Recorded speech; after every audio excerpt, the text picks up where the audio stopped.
ช่นี่แล้วเมตตาจัดนี่ยะทานต้นมาได้ยะทานต้นขอจัดผ่าเฮากำลังตรงนี้ผ่ามหาเทระต่อไปนะมีแต่ยะทานต้นยะทานแก้วยะทานสมบูรณ์นางเทิง3 องค์เจ้าขอชิลกนางลุมพอแล้วมันมาบ่ได้เจ้าขอชินางลุมอาจารย์เพิ่นก็30 พรรษาพรรษาแล้วมีแต่มาจัดนี่อาสนะมานี่จงไว้ทางกลางนี่ใหญ่ๆยะทางกลางออกว่าพี่นั่งเป็นแถวมันงามจงมาให้ตั้นหน้านิดหน่อยแล้วก็เออวันนี้แล้วบ่เคยมาจักเถื่อแบบว่าต่างวายน้ำถ้าก็มาเท่านี้เลยอย่างงี้แต่ซื่อเป็นชนเป็นบ้านชนเผ่าบลูบ่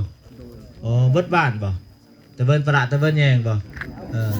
กินข้าวก็จะโดยบ่กินน้ำเด้งอยเด้อกินเหล้าบอยบล่องบ่บ่ตายเด้กูจีไปเผาโอ้เนาะว่าวมวนเดี๋ยวจะคอยบ่ได้หรอกภาษาไปหลายบ่อนอยู่อาจารย์ก็ได้บ่ได้เดี๋ยวจะโดยอย่างนี้ตะเบินพระตะเบินแยงเอาอยู่บ่อย่างครูตะเบินพระตะเบินแยงตะเบินแต่ก็คือกูถือแล้วกูถือแล้วแต่แล้วมันภาษาข่อยภาษาจุเจ้าภาคถือก็แล้วแต่อาจารย์เราก็ถือก็แล้วอยากคิดแน่นอนหนึ่ง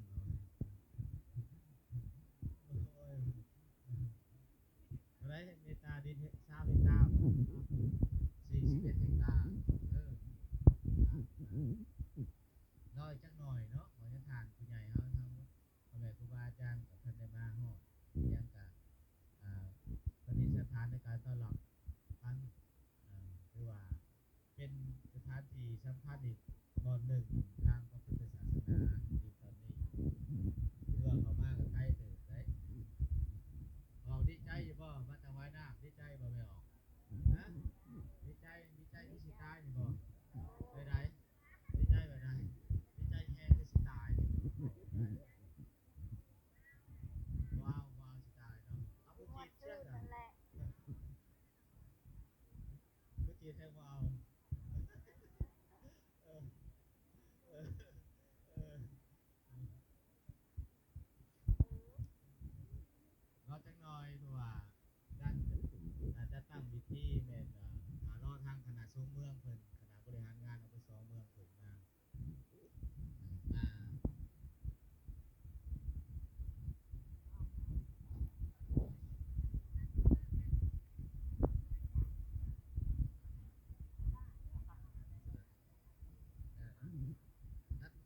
นัดใช้อันนั้นทั้งหมู่บ้านเด้อทางการนำกันเมืองเพิ่นนั่งทางเดียวกันนั่งเดียวกันให้จดผู้บ่มันเพียงบ่ยังบ่เหมาะแล้วบ้านไปบ้านใจร้อยนี่ใจที่บ้านนี้บ้านไปตามมาว่าเอาฮอด20 เฮกตาร์ลงได้หลายยิ่งดีหมู่บ้านขาด41 เฮกตาร์โอเคอยู่โก้ให้เลยหมู่บ้านรับเม็ดรับคอนเทนเนอร์เกินชาติเพิ่นเป็นหมู่บ้านดีเด่นเลิศเจ้าเมืองเด้อเห็นไปนะเพิ่นเด้อหมู่บ้านดีเด่นหมู่บ้านคือว่าหายากและดินได้ของจังหวัดอาจารย์ก็11 เฮกตาร์มี2 วัด 2 ศาสนาอยู่กันศาสนาคริสต์ศาสนาพุทธภาษาก็แบ่งครึ่งกันถูกทั้งนี้ทั้งวัดถูกเขาทั้งวัดคิดกับบนนี้กัน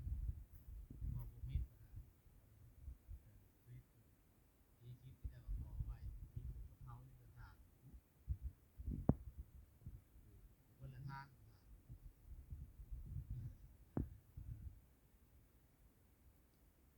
เรียบเบิ่งทั้งในบ้านด้วยประชาทั้งเมืองเพิ่นเป็นไดประชาว่า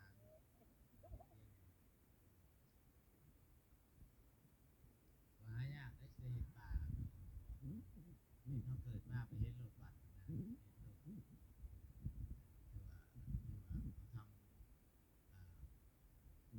ทำมาแล้วแหละเอาสนะเอาก้อนอันนี้มาปรึกษาแม่ทานเพิ่นเป็นไดมาพ่อบ้านกับมาออกสนะได้ช้ามาน้ำตา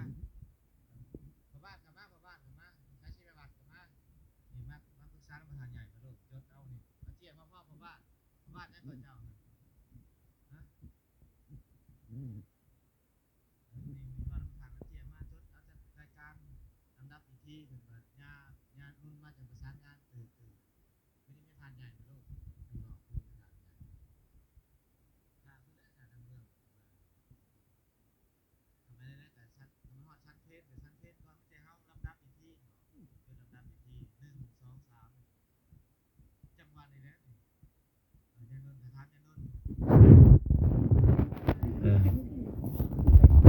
ตัวหนึ่งการเอาเขียนไว้1ได้เทียนบูชาพระรัตนตรัย